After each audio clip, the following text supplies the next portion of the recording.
Stop eating so much protein. If you are an athlete, you are more than likely eating way too much protein right now, and it's doing you more harm than good. There's a lot of bad side effects to this. So in this video, I'm going over just how much protein you really need and what other macros matter and micros to building muscle.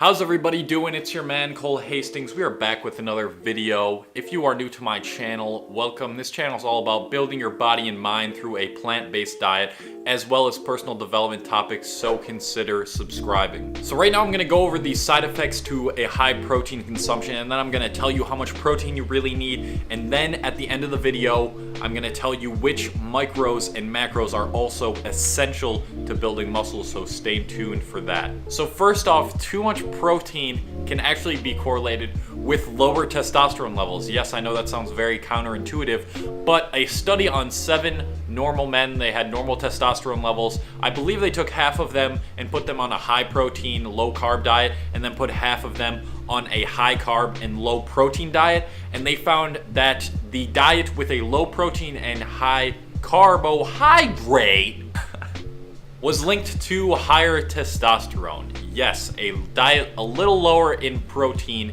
can help raise your testosterone levels. This is why I don't eat as much protein as people recommend, which is usually around 1 to 1.5 grams per pound of body weight. I will tell you how much you need in a second, don't worry. But let me explain that study a little further. The reason that the high carb and low protein diet actually increased testosterone levels is because it lowered their cortisol levels. Cortisol is the stress hormone that I've talked about a lot in my previous videos. And while this stress hormone is necessary to live, it's not good for muscle building in the slightest. It actually breaks down your muscles. So that's when, if you get a bad night's sleep, your cortisol levels are increased. That's why you didn't build as much muscle and you didn't recover as quicker that night. The second reason too much protein is bad for you, again, this is gonna surprise a lot of you, but a high protein diet was actually associated with a longer recovery time. But this was only in conjunction with low carbohydrates, and I'm gonna talk about carbs in a little bit here, but carbs are super important for building muscle, so that could have been a huge factor of it.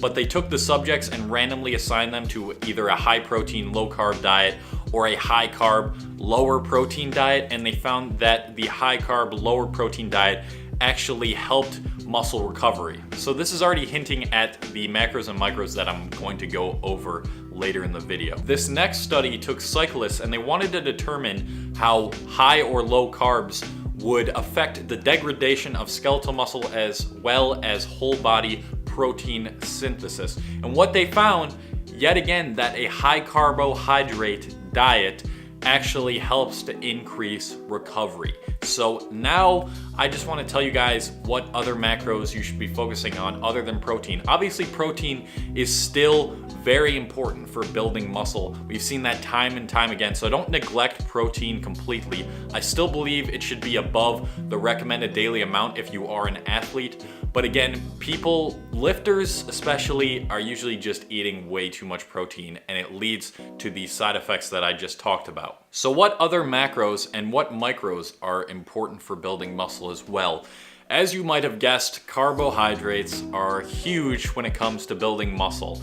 So carbs essentially increase your glycogen storage, they help with the muscle repair process, and they give you much more energy. Carbs are the body's main preferred source of energy. Carbs get transferred or converted into glucose, which then gets converted into energy for you, means your performance is better in the gym, but also having high carbs after the gym can really contribute to muscle recovery, as I demonstrated in these studies. Also, for those of you who are not vegan, there has been a strong link between high animal protein consumption and an increased risk in cancer. That's why I say that your protein consumption, your high protein consumption, is slowly killing you.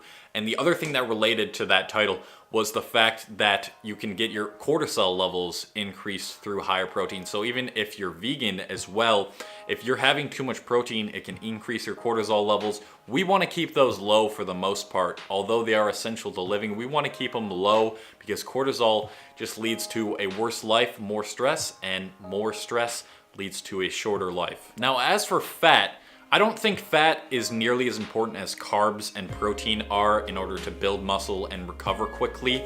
A lot of people say keep your fat low. Fat isn't very good for you, but fat is definitely necessary to balance your hormones. It also increases the absorption of some nutrients and some vitamins, so I do say definitely get a decent amount of fat in your diet. People wonder what your carb to fat ratio should be, and honestly, this isn't too important. It's not nearly as important as people think. You really want to be focusing on protein and carbs when it comes to muscle recovery, muscle strength. My ratio right now is probably 1 to 4, so I'll have like 400 grams of carbs per 100 grams of fat. It's somewhere around there.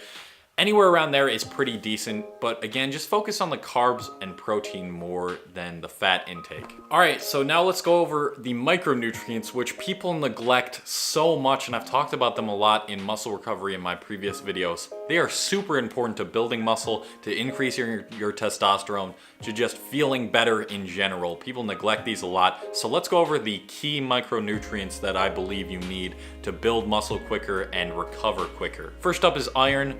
Iron forms part of the hemoglobin, and this is the pigment that transports oxygen from the lungs to the muscles. So as you can see, it transfers that oxygen to the muscles and gives you more energy, and it helps keep your immune system strong as well. And some of my favorite iron sources for a plant-based diet, these are all gonna be plant-based sources for these micros, are soy products, beans, and whole grains like oatmeal. Next one is vitamin C. This antioxidant helps metabolize the carbs for fuel, and it protects the body from exercise-induced oxidative stress. So it protects the body from that stress that you put on your muscles when you are constantly lifting. And then also it helps the body absorb iron, which I just talked about the benefits for that. My favorite vitamin C sources, pretty much all fruits, bananas, apples, oranges. I also really love broccoli and kale. All of these fruits and vegetables are super high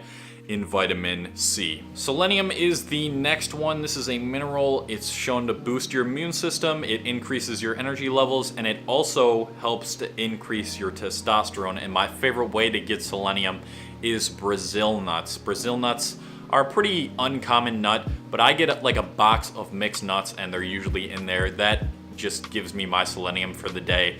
One of those has like almost 100% of the recommended daily intake of selenium, so you're good on those if you grab some Brazil nuts. Next up is vitamin D. Vitamin D you obviously get from the sun, but it's hard to get vitamin D on a plant-based diet. So let me go over that and why it's helpful. It helps the body absorb calcium, and calcium is also essential for muscle contractions. Vitamin D is also crucial to increasing your testosterone levels. It helps keep your testosterone levels healthy, and therefore you're able to build muscle better. You just feel better with more vitamin D. So I'm gonna leave a link to the vitamin D3 I take, because D3 is the best absorbed type of vitamin D that you can get, that is in pill form or in like a sublingual form. So I'm gonna leave the link in the description to the one I take. If you wanna increase your testosterone, you wanna feel better, you wanna have more energy and increase your immune system, go check out the vitamin D3 I take. It's in the description. Then we got vitamin B12, which plays a huge part in forming red blood cells and also converting food into energy. I'm sure you guys have heard how important it is for vegans to supplement B12 because it's not found in any vegan foods unless it's fortified. So also I'm gonna leave a link in the description to my B12. My B12, I believe, is the best B12 you can possibly take. It's methylcobalamin, and it's also sublingual, which leads to better absorption. And the guys that I'm supporting, they gave me a discount code to give you guys, so you guys can type in COLD20 at checkout to get a nice little discount and help support me as well. So now the all-important question, how much protein do you need to build muscle? What is optimal for building muscle? This really depends on how much you're exercising, how much you're lifting. So for me, I'm lifting weights. I believe that it's important to have high protein levels if you're lifting weights, if you're doing any type of athletic work, even endurance work like cardio. You need a pretty high protein diet, as I talked about. But you can get away with probably even 0.5 grams per pound of body weight.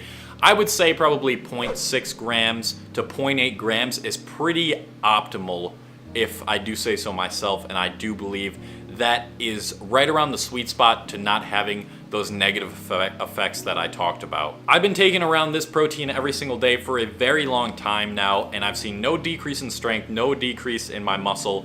In fact, I just feel better when I'm not eating so much protein. I've noticed it quite a bit, and I just think that is optimal for your health and optimal for your inner health as well, not just your physical appearance. You want to be healthy on the inside as well. So I'd say 0.6 to 0.8 per gram of body weight. Thank you guys for sticking around till the end of the video. I do really appreciate that. If you enjoyed the video, if you learned something, leave a like for me.